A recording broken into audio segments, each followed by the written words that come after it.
Well, been gone for a little while, but we're back. It's just that season, you know, constantly getting sick this year. And then, like, after you hit 40, there'll be a moment where you'll take a slightly too high step down. And for some reason, that'll just do your whole fucking back from top to bottom. Tweak every single muscle in your back. So that's fun. And that's exciting. But that's what everyone's got to look. That's what everyone gets to look forward to, right? Now, I was not sure what to do tonight. I was thinking about just running through some news. But then, my God, actually, I realized that the federal court had gifted us an incredible judgment recently. So I will quickly browse the top headlines just to try and keep myself abreast of what's going on, because these 2 hours a week, this is my media, my political consumption. So you notice that over however many weeks I've been doing this now, I'm very slowly figuring out how politics works in Australia. Yeah, it's because I'm not immersed deeply in it. I got a fucking job. I've got all those sorts of things happening in the background, right? So I'm going to quickly... Oh, yes. I guess the elephant in the room is this ABC Race Around the World Gina Reinhardt segment. Now, why don't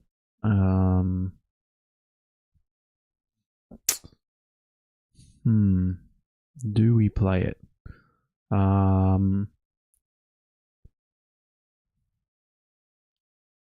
Wonder if it's got any reasonable audio here, but I suspect it's going to be terrible. Solution comes, will you hide under your... Or maybe I need to be on... Well, that's not what we want.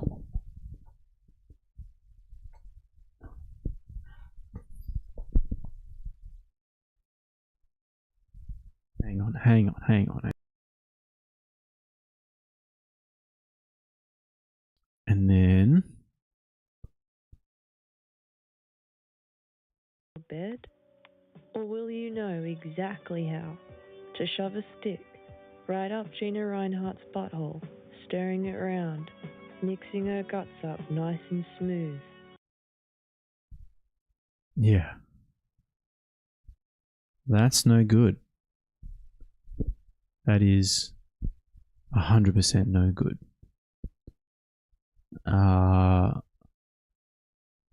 Total... This is definitely... People need to be...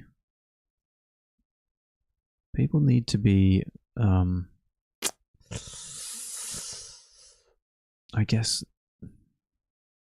there needs to be some kind of action taken against the people that allowed this to go on the air. This is just not appropriate in any kind of civilized society. Yeah, that is not good.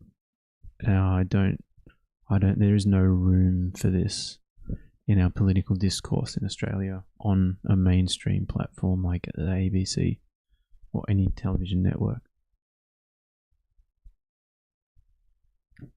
Now, can people,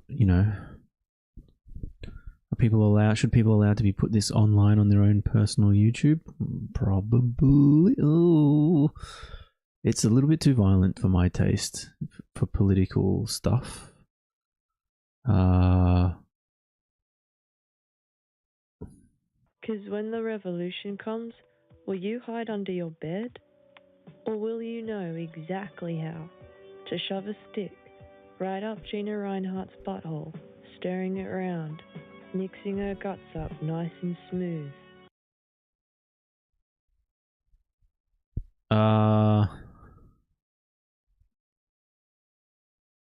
Yeah, I don't know about that one. It's a little spicy for me. I do not like Gina Reinhardt. This is not a culture that we want to foster. So that can fuck right off. Okay, controversial, nice, good controversy.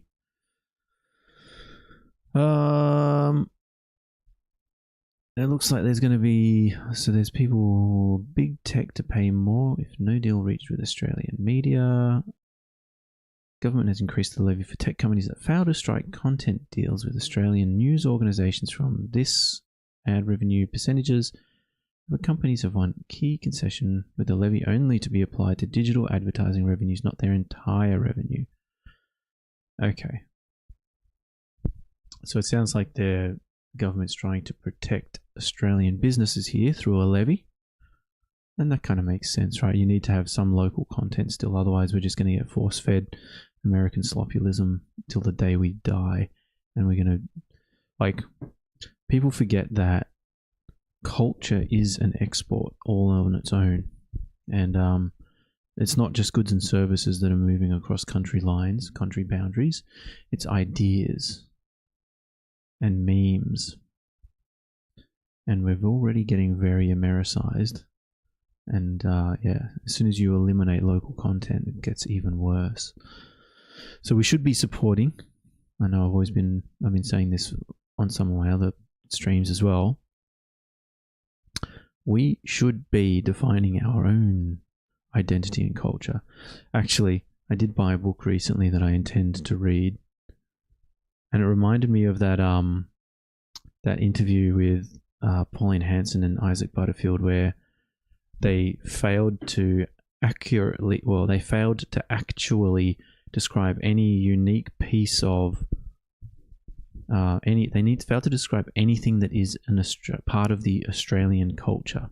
They could not describe what Australian culture is or cultural identity is.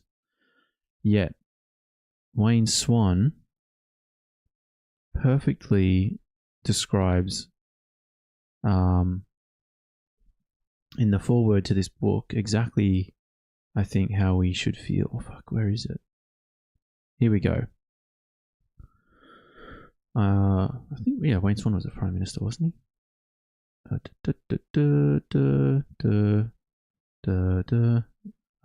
says here at the top, isn't it? Wayne Swan, National President, Australian Labor Party, former Deputy Prime Minister and Treasurer. Thank you, Mr. Swan. From 1891 to today, we have sought to achieve this noble political mission through creating prosperity, not as an end in and of itself, but so that, and this is what it means to be Australian, that all Australians can share in our wealth and enjoy equal opportunities to improve their lives, whatever the circumstances of their birth and wherever their postcode may be found. Truly, these are the ideals of the Australian nation. Thank you, Mr. Swan.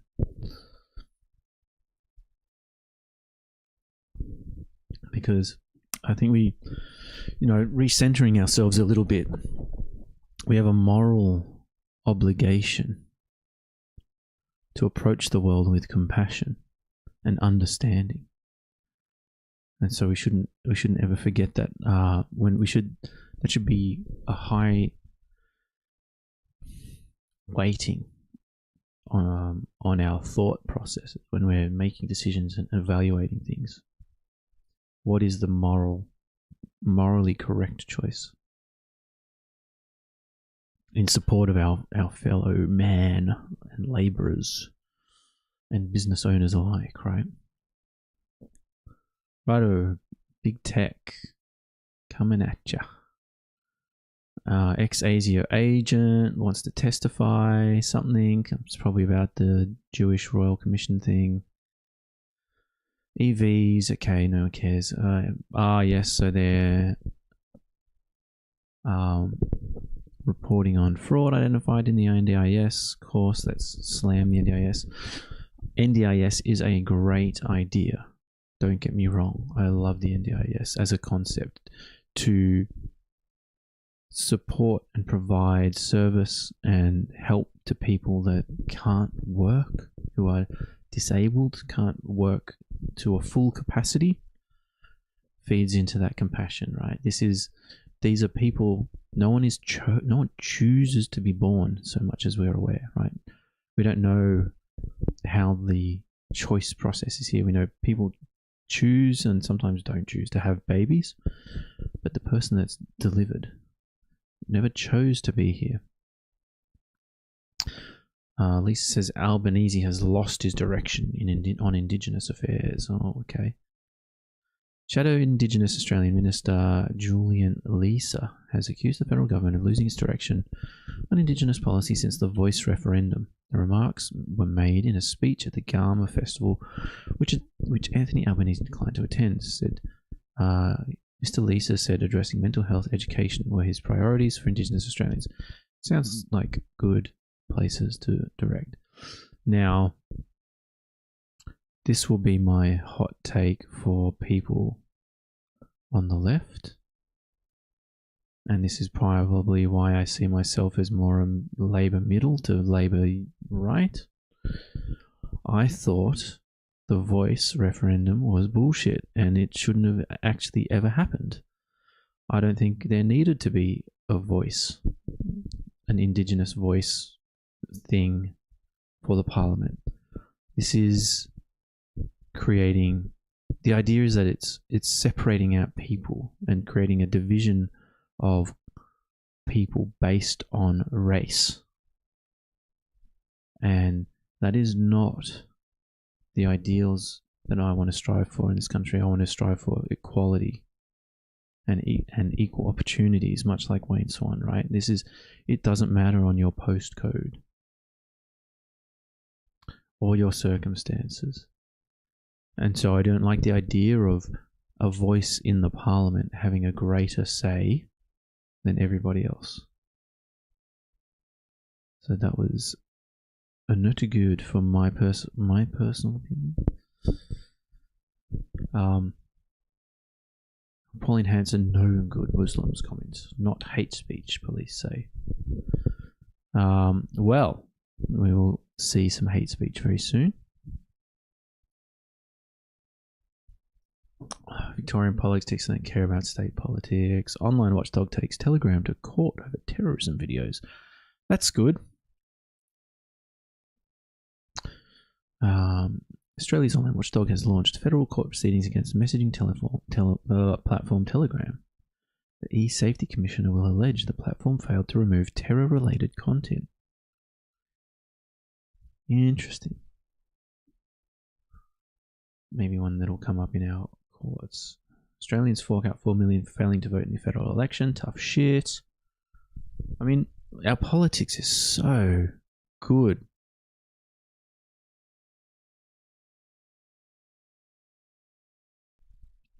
Like good in the way that, like, these are such little petty bickery little problems, right? We don't have huge raging issues like they do in other places. This is all, if this is what is making up the political news in Australia, we have it very good. Voters are starting to ask a new question about politics, money. Oof, this is going to be this shitty opinion piece. That's fine. This whole, oh yeah, that's right. There was the elbow. I don't know if it's going to be in here. It's probably fucking news cycle's probably gone right past it. Like, nothing stays in the news. It's all attack elbow, attack the government. Nothing stays in the news. Like, the news cycles are getting crazy. Like, they're just trying to, and it's all dog shit. Like, there's no, it's not just big stories on a weekend. It's like sandstone miners scrap Lockyer Valley projects after farmers, please. Like it's weird. But there was Albo went to dinner with someone. Yes, here we go. So the Point Piper event. So Albo went to dinner with someone. Felix Lee, obviously the son of a wealthy person. Billed at $10,000 per head fundraiser. So it was a fundraiser with high-profile guests. This is fine, right? This is the benefit that capital has over labor, which is why the Labour Party has very close relations with the union parties, the labour unions, right? So if we come to the Wikipedia, if you look at the Wikipedia, sometimes it's the unions themselves that are the biggest donors to the Labour Party.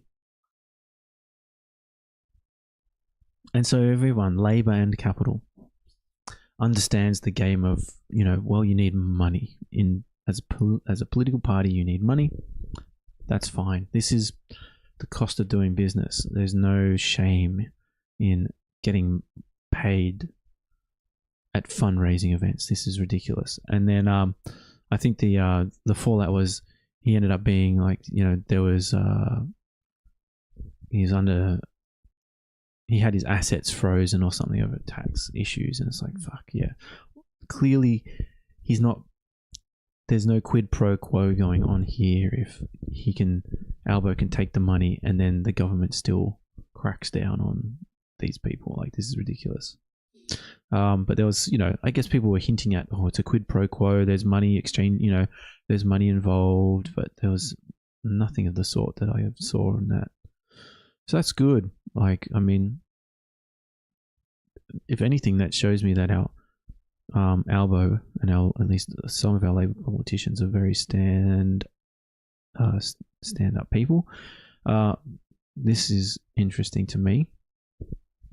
Mob rule and underworld links. Here's what we've heard at Queensland's CFMEU inquiry. This is the main issue I have with Labour unions at the moment. Too often is it that we hear about gangsters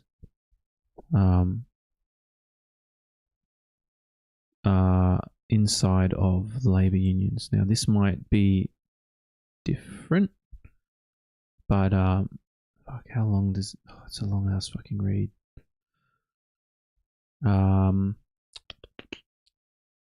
Let's just have a quick taste. Just checking that anybody's here. No. Okay. Keep going. During another consequential week of Queensland's CFMEU inquiry, Commissioner Stuart Wood, KC, delivered one of his strongest rebukes yet. He accused police of allowing mob rule to prevail during aggressive union disputes on a major Brisbane infrastructure project. Commissioner Wood went further still, questioning whether officers understood or were permitted to perform their most basic duty to enforce the law. Every method, every note, and every conclusion underpinning Geoffrey Watson's explosive report into the CFMEU's state branch also came under fresh scrutiny in the very probe born from his findings. For the first time, the top silk, obviously silk being a colloquial for lawyer, because of the gowns and whatever, for those not in the know, the top silk was forensically interrogated over his central allegation that the union's culture of violence and intimidation stemmed from the top. Beyond the Brisbane Magistrates Court, the political ramifications of Mr. Watson's separate investigation into the Victorian Union branch hit a crescendo, contributing to the downfall of Premier Jacinta Allen and the calling of a royal commission into the state's construction industry. Here are some of the key takeaways from the latest block of Queensland hearings. Police failed to enforce the law. The spotlight shifted to the CFMEU's alleged targeted campaign against contractor BMD on Brisbane's taxpayer-funded Centenary Bridge upgrade, which was plagued by prolonged blockades and right-of-entry conflicts. Newly released body-worn camera footage captured union officials ignoring site safety protocols, refusing to sign in and clashing with BMD staff and hired security over access. Central to the evidence was a March 2024 picket in which CFMEU members stopped a delivery truck carrying steel from entering the work zone, bringing peak hour traffic in Jindalee to a standstill. Police were called and directed the truck to leave to ease congestion rather than ordering the disruptive group to move on.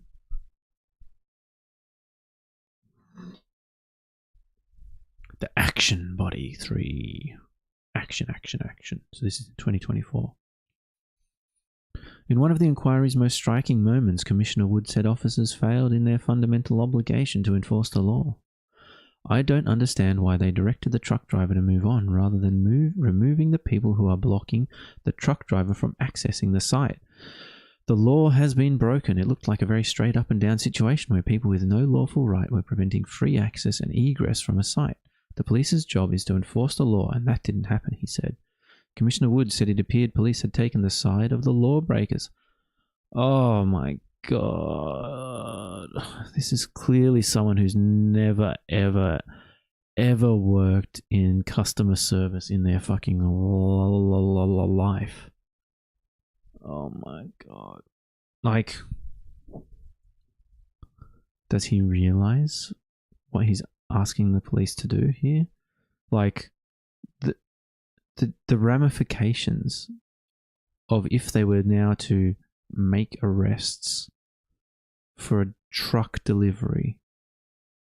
Like, what's the material damage of turning a truck away for a day to try and calm down the situation versus now escalating to violence, which is a physical apprehension of someone or a physical moving on of someone, right? Because these guys, they're probably just, I don't know if they're going to go down without a fight, right? Like, the police might not either. The police might be outnumbered. It might have been dangerous for them to escalate the situation, right? Now they've arrested everyone. There's a shitload of paperwork that has to go through. There's a lot of evidence that needs to be collected. They need to charge someone with a crime. Do they have enough proof for that crime? Like, this is, I think, a bit wishful thinking on the side of the commissioner. Do the police have the authority and the right to make those arrests if they want? Yes, for sure. Support them to arrest these CFMEU guys if they were breaking the law, 100%. But, man, like, seriously, this is such a clueless statement of no understanding of what operating in what I would say as an outside cat is like. Like, this is a very sheltered existence from Commissioner Wood, I'm sorry to say. The rule of law wasn't applied. The rule of the mob operated. They either don't understand what their job is or they've been directed not to perform their job. Counsel for the state and police said David de Jersey said officers would be asked to prepare a statement for the commission. It just seems like there's some failure of will to enforce the law, but you have an opportunity to say what you need to say. There were no resources available or whatever the rationale is, Commissioner Wood said. The inquiry heard officers told BMD management they could not remove union officials without written confirmation from Workplace Health and Safety Queensland that their presence was unlawful. Police declined to comment while the inquiry is ongoing. Fair enough. Alright, fair enough. Gangland figures.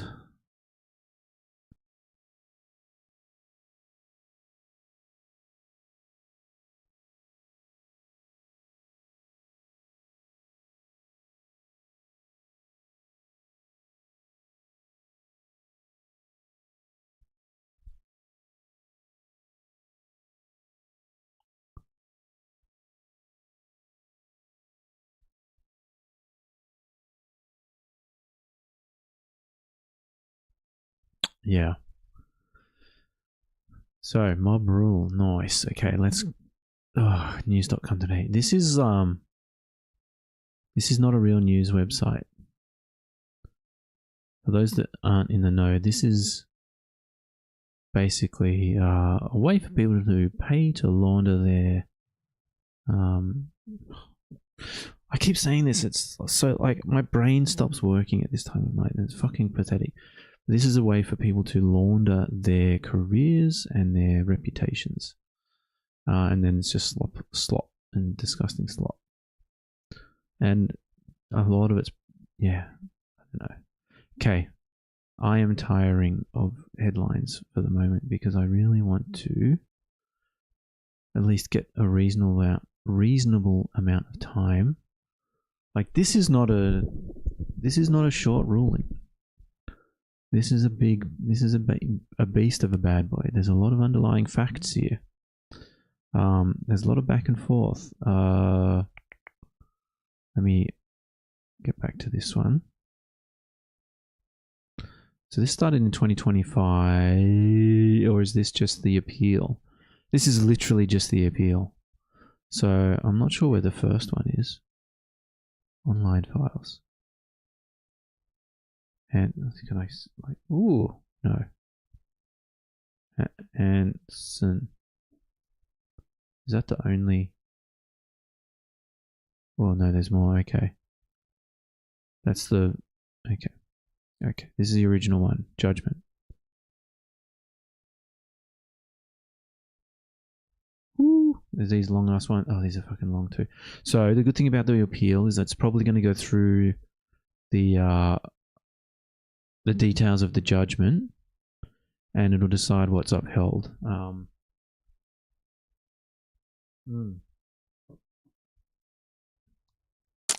Okay. Here we go. Right.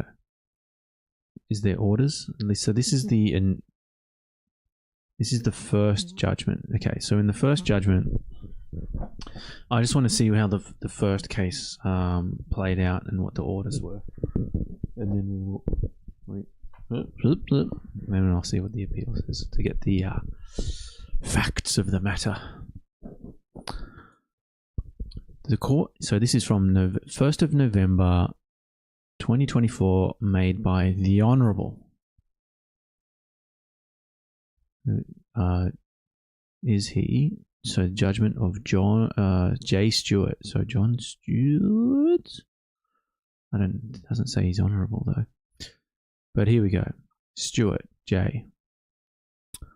The court declares that the conduct of the respondent in publishing a tweet on the messaging platform then known as Twitter under the handle Pauline Hanson Oz at blah blah blah blah blah, telling the applicant to piss off back to Pakistan is unlawful under Section 18C of the Racial Discrimination Act 1975, in that it was reasonably likely in all the circumstances to offend, insult, humiliate and intimidate the applicant and groups of people, namely people of colour who are migrants to Australia or are Australians of relatively recent migrant heritage, and Muslims who are people of colour in Australia. Was done by the respondent because of the race, colour or national or ethnic origin of the applicant, and is not exempted under Section 18D(c)(2), as it was not done reasonably and in good faith as a fair comment on a matter of public interest. So I guess they're basically going to say that it was very personalised and it wasn't talking about Pakistanis as a whole, but it was talking about an individual. And no, it would have to be public interest. So it would have to be something about. You couldn't even say it just as generally about Pakistanis as a whole, could you? But anyway, I'm sure there'll be some rigid, thorough discussion by the judges on these matters, especially in the appeal. The court orders that within 7 days of these orders, the respondent cause the tweet identified in the declaration in paragraph 1 above to be deleted from her Twitter profile under the handle blah blah blah. The respondent pay the applicant's costs of the proceeding. Yes. The parties, including the intervener, have liberty to apply for a variation of Order 2 within 14 days of these orders by serving and filing brief submissions, and any supporting evidence failing which Order 2 shall be final. So they're just saying both parties can essentially jockey for who's going to pay costs and how much those costs will be. No, entry of orders is dealt with. Okay, so really the injury is going to be resolved once the tweet is deleted. So that was the cause of the issue. That was the offending article that broke the Discrimination Act. And then as such, costs are to be paid. Righto. So that's the initial judgment. And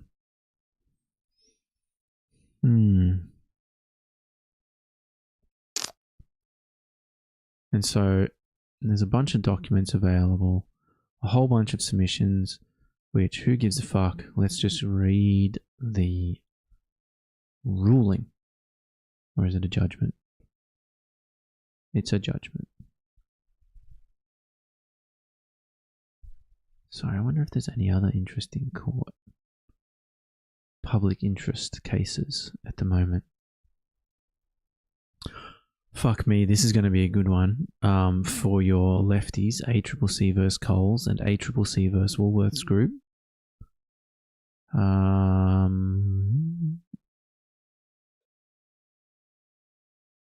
Interesting.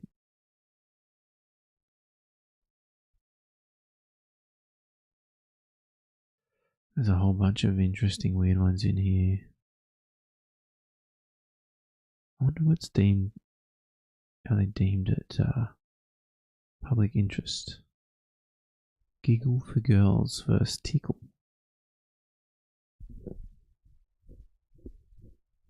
Gamaroy People versus Santos appeal. That would be interesting too.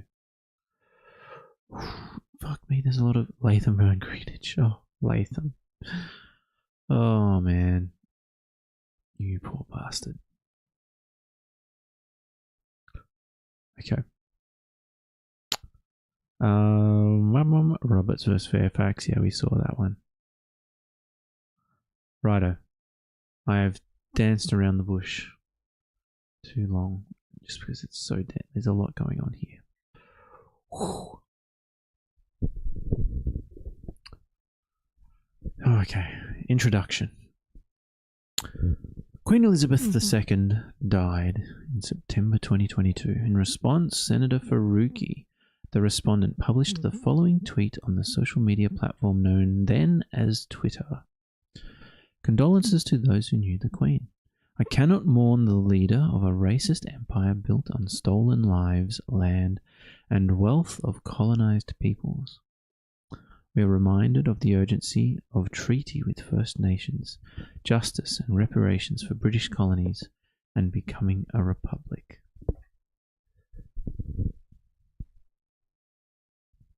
So, fairly well, a racist empire. Yeah, look, I feel like all of that's defensible through the lens of history. I don't think it's out of place to have those kinds of opinions and feelings, certainly.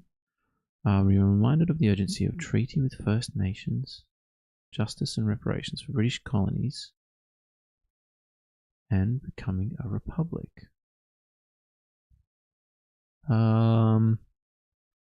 Certainly we can have discussions around those things. Becoming a republic I quite like. Treaty with First Nations, justice and reparations for British colonies. I think that's a tricky one, because I think that I don't know what that would look like quite so far down the line as we are. Senator Hanson, sorry, my bad, it's too busy, too much scrolling. Senator Hanson, the appellant, published a tweet in response. The Hanson tweet said, "Your attitude appalls and disgusts me. When you immigrated to Australia, you took every advantage of this country. You took citizenship, bought multiple homes, and a job in a parliament. It's clear you're not happy, so pack your bags and piss off back to Pakistan. The Hanson tweet was published by quoting the Faruqi tweet. This meant the response appeared with at least part of the tweet, to which it was responding as follows. Senator Faruqi made a complaint about the Hanson tweet to the Australian Human Rights Commission. Senator Hanson declined to participate in that process, and the complaint was terminated under Section 46 PH of the Australian Human Rights Commission Act, on the basis that a delegate was satisfied there was no reasonable prospect of the matter being settled by conciliation. Senator Faruqi then commenced proceedings in this court under Section alleging unlawful discrimination under Section 18C of the Racial Discrimination Act 1975. Questions concerning the admissibility of certain evidence were dealt with prior to the trial of the proceeding. For reasons explained in Faruqi v. Hanson, the court made a declaration in the following terms. Yes, we just read that one. The court also made orders that the Hanson tweet be deleted and that Senator Hanson pay Senator Faruqi's costs of the proceeding. An appeal was commenced in this court by which Senator Hanson argued there were various errors in the approach that His Honour took to the issues before him. The grounds of appeal were substantially amended in the lead-up to the hearing.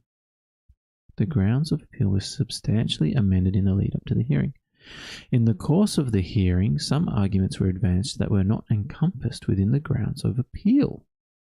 It was not acknowledged that arguments were being proffered that were not encompassed within the grounds of appeal.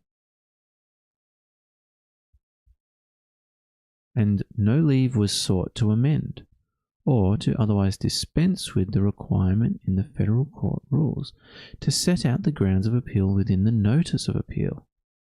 We have dealt with each such instance in the course of our analysis below. Wow, how interesting. I don't know why, maybe tea is making me just like phlegmy. Pardon me. So essentially, I believe what they're saying here is, no, I'm no legal skoldick, but they're saying that there was an appeal, and then as they were coming towards the hearing, they were making amendments to their formal appeal, substantial amendments leading up to the hearing, and then during the hearing, they were introducing novel and new arguments that had not been outlined in their formal written appeal. The lawyers apparently did not even acknowledge that these arguments that they were putting forward did not fall within already formally submitted grounds for appeal, and no leave was sought from the judge to amend their grounds of appeal. So they're basically, I think essentially the judge is here is trying to say, you were pissing into the wind and I could not hear it fall into the ground. For the reasons that we have explained below, we have concluded that Senator Hanson has not established any of the errors alleged in her further amended notice of appeal. Is this a singular judge or is this a multiple judge panel? So Perry, Kennett, and Bennett. The PKBs. So it's a 3-judge panel.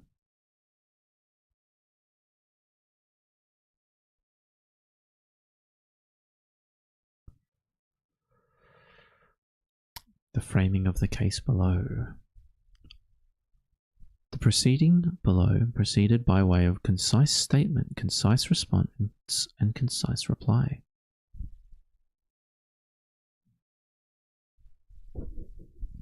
There are undoubtedly advantages to such a process in certain circumstances, including brevity, focus, and concision. However, concise statements are not the same as statements of claim, and the rules which have developed in the context of pleadings do not necessarily apply mutatis mutandis to concise documents. Oh my God. Search. What is this? Mutatis mutandis is a Latin phrase meaning with the necessary changes having been made. Things having been changed that need to be changed. It lets you apply a rule, idea, or text to a new situation by changing only the small details that do not match.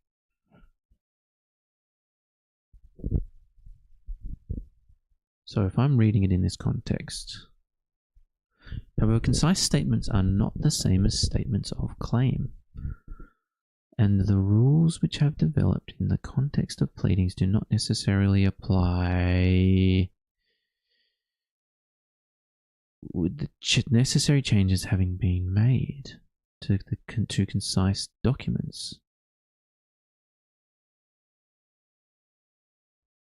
This can lead to a degree of uncertainty that can be relevant to adducing evidence and to whether a certain case was relevantly pleaded.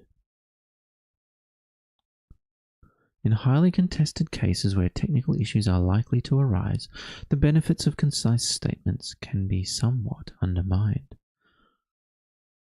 The concise statement set out the Faruqi tweet and the Hanson tweet in sequence. It identified the Hanson tweet as the act by which Senator Hanson had engaged in unlawful behavior because of race, color, or national or ethnic origin under Part 2A of the RDA. The originating application accompanying the concise statement more particularly focuses upon the words "pack your bags and piss off back to Pakistan" as constituting unlawful conduct. The group that was said to be relevant to the analysis was identified as one that includes people who have the following attributes: persons of colour, migrants to Australia, persons with migrant heritage born in Australia, persons who by virtue of their appearance have been incorrectly identified as migrants, Muslim people, persons with visible signs or expressions of religion, persons who have been told to go back to where they came from, or variations of that phrase due to their race, colour, or national or ethnic origin, and or persons who have experienced racism. The group attributes.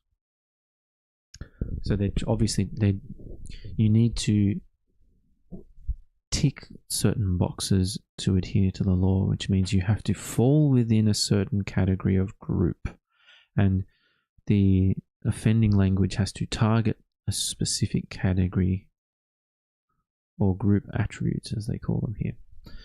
Senator Hanson accepted in her concise response that persons of colour were a group protected by the IDA, without any apparent assertion that this group could not be identified or was too broad to be protected, save that it was said that the group should be limited to Twitter users. Senator Hanson otherwise denied that any other group identified by Senator Faruqi is protected by the RDA. Persons of colour were protected. I feel like that's the one that's kind of like, that's like a tough one. Is it protect? I like what this judge is suggesting, though, that it's too broad to be protected. Like, he's giving the cheat code. Like, he probably should have argued that that's the one where it's too broad, because all this other shit seems potentially protected.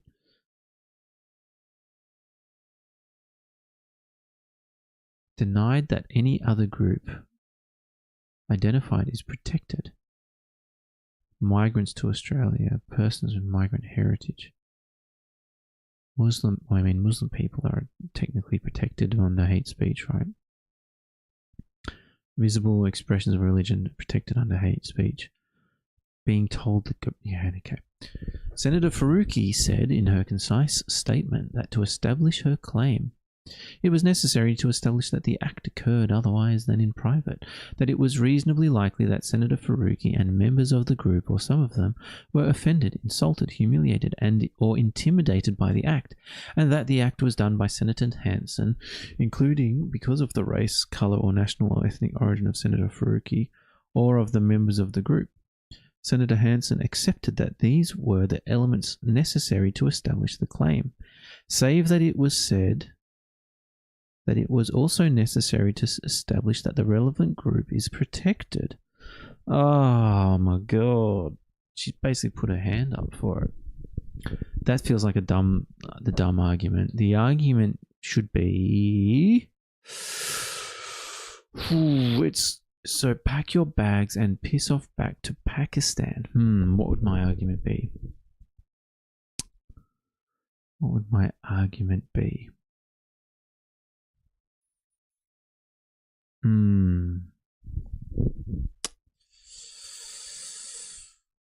Oh, it's the protected groups. Piss off back to Pakistan.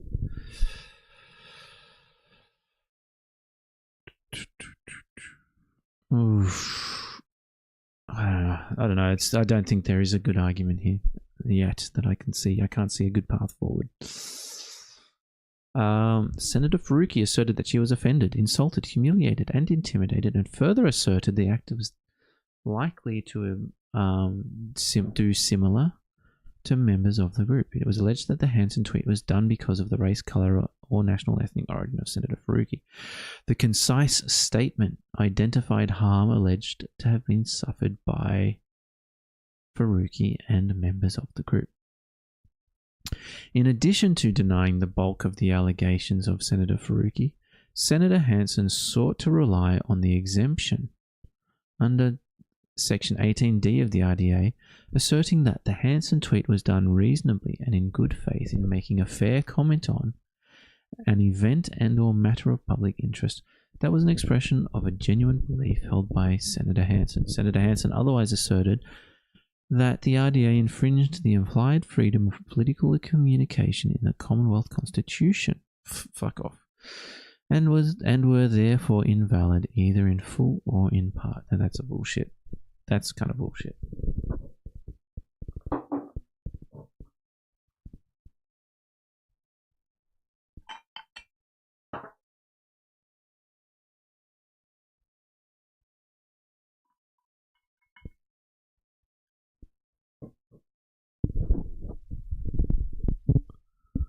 I'm fairly certain this section of the Commonwealth Constitution relates to things being said within the Parliament through political discussion within the Parliament. This does not follow you into your private life. These protections.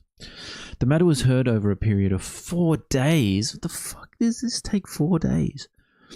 The issues raised by the parties were carefully and thoughtfully considered by the learned primary judge. His Honour identified 3 issues that had to be decided. Was Senator Hanson's tweet reasonably likely in all the circumstances to offend, insult, humiliate or intimidate another person or a group of people? These are the para requirements. Did Senator Hanson publish the tweet in the terms that she did because of the race, colour, or national or ethnic origin of the other person? These are the para B requirements. If para A and para B requirements are satisfied, was the tweet published in the terms that it was reasonably and in good faith, as an expression of genuine belief held by Senator Hanson, and as a fair comment on an event or matter of public interest? These are the elements the section blah blah blah defense relied on by Senator Hanson. Reasonably in good faith. I mean, this is an interesting one to read generally for people within a commentary community as well, in terms of hate speech and what constitutes understanding what hate speech is in Australia in terms of the liability. Because holy shit, like, I feel like in reality, like, I know a lot of people would look at this and think, okay, piss off back to Pakistan. Like, clearly, yes, it is a hateful thing to say. But it doesn't raise to the level of calling for violence. So it's quite hard for people to understand, holy shit, someone you can get taken to court for piss off back to said country. Like, this feels like quite a severe, like, it feels too close to the woke, let's say. I think for the majority of public, that's just my gut feel. I would say that. I am tending to lean towards the legislators and the judges in that it's probably hateful speech in this circumstance. I mean, we're going to see how it meets the merits from the learned judges. So pack your bags and piss off back to Pakistan.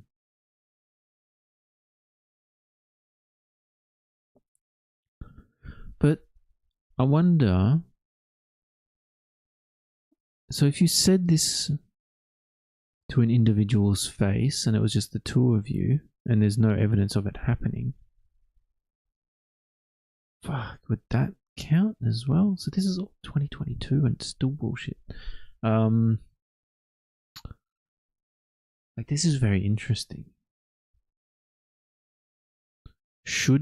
Now we know that this is a naughty because Pauline Hanson's been found guilty by judges of doing this thing. Well, I mean guilty, fuck. Found in contravention with the Racial Discrimination Act, let's say. Wow, it's interesting that it's so, like, it feels... This is really on the knife's edge of hate speech, though. Like, this is... It gets a lot worse than this. This is really on the knife's edge. Piss off back to Pakistan.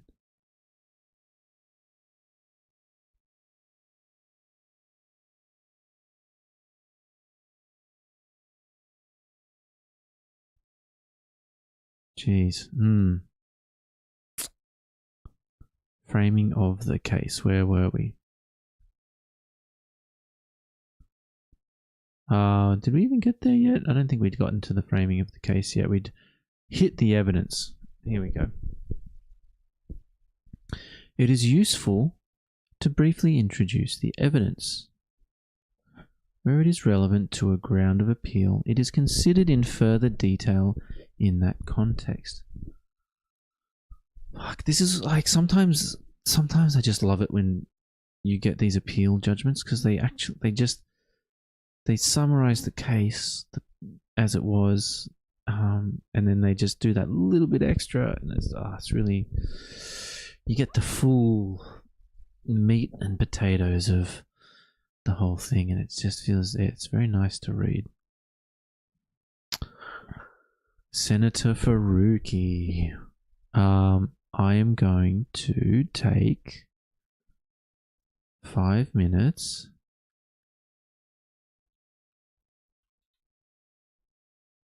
Faruqi to understand who Senator Faruqi is.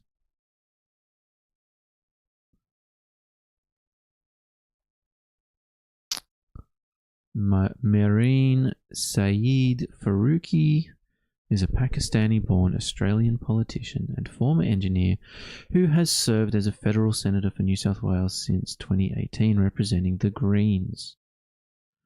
She was chosen to fill a casual vacancy caused by the resignation of Lee Rhiannon before being elected in her own right in 2019. She had previously served in the New South Wales Legislative Council between 2013 and 2018. Since 2022, Faruqi has served as Deputy Leader of the Australian Greens. It's because they've got fucking no one in the Parliament at the moment.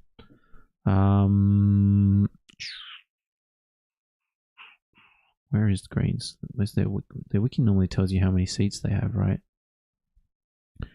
House of Representatives, 1. Senate, 10. Wow, they're pretty powerful in the Senate. It's interesting. State and territory lower houses, 17. State upper houses, 14.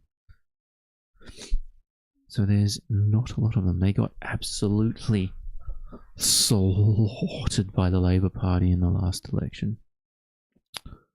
2020 membership, 15,000.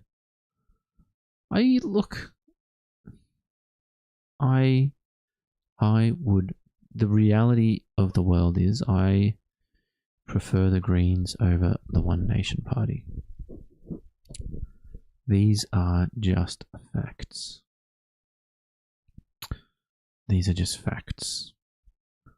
I don't think they're supported by the Are they supported by the unions much? Are they going to tell us who their donors are? Oh, shame.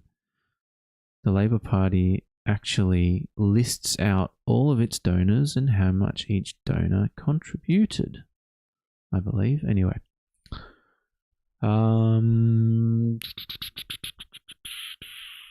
So she was born to a Punjab Pushtun family in Lahore, Pakistan. Her father was a civil engineer. She is a civil engineer from UET, University of Engineering and Technology in Lahore. She became a structural engineer. Her older brother's younger sister, husband and father-in-law are also civil engineers. Faruqi had an arranged marriage with her husband Omar, whom she first met at work. She moved to Sydney in 1992 as a skilled economic migrant, where she began attending UNSW. Her father had previously studied there under the Colombo Plan in the 50s. She completed a master's degree in 1994 and later received a doctorate in environmental engineering in 2000. Very nice. This is, if you are not aware, but the UNSW engineering doctorate program, the PhD programs, are called PR degrees, or it's the PR pipeline, the permanent residency pipeline.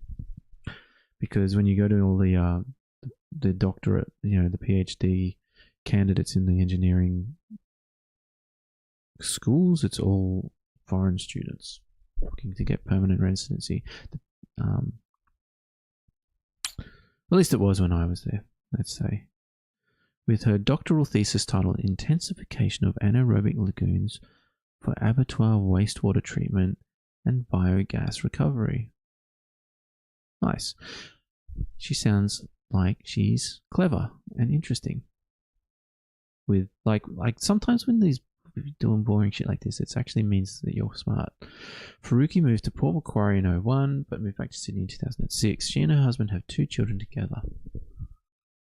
Faruqi was one of 3 MPs in the 46th Parliament of Australia who graduated from high school outside Australia. Okay. Engineering career, local government consulting firms, higher education institutions in Australia and internationally, manager of environment and services as Mosman Council, manager of national natural resources and catchments, Port Macquarie Council, so there's a lot of council work, director of the Institute of Environmental Studies at UNSW, she's academic director of the Master of Business and Technology program and an associate professor at the Australian Graduate School of Management. I just how do people get these jobs? Some people just know how to fucking move, man. State politics in 2011, she started doing stuff. Okay. Now, this is what lefties love. The net worth. Public disclosures and reports show that Marine Faruqi owns multiple properties. She's a landlord, owns 4 property holdings, which include a primary residence, investment properties, and a parcel of land overseas in Pakistan. I mean, the Pakistan one, who cares? Wow. This is the Deputy Greens leader is a landlord. Ooh. Dear oh dear. Although I do know like the Greens themselves are capitalist. I believe they call them, they are a capitalist political party. They're not I don't believe they call themselves socialists by any means, but they certainly do advocate for renters' rights. So yeah, cool. So Marine Faruqi, clearly a very intelligent woman, clearly someone who has been incredibly invested in the good in councils, working for councils, the education institutes, and being involved in local state legislative assemblies since 2011. Having joined the Greens in 2004. Like, this is not a fly-by-night dropped out of a helicopter from the streets of Lahore into Australia just to ruffle a few fucking of Pauline Hanson's feathers. This is a serious politician with serious political ambitions. Now, I probably disagree with a number of her political opinions. I have no doubts that we would disagree on quite a few things. I mean, yes.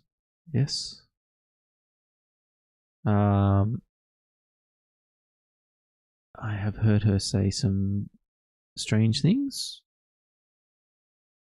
and I'm sure she's got some disappointing comments in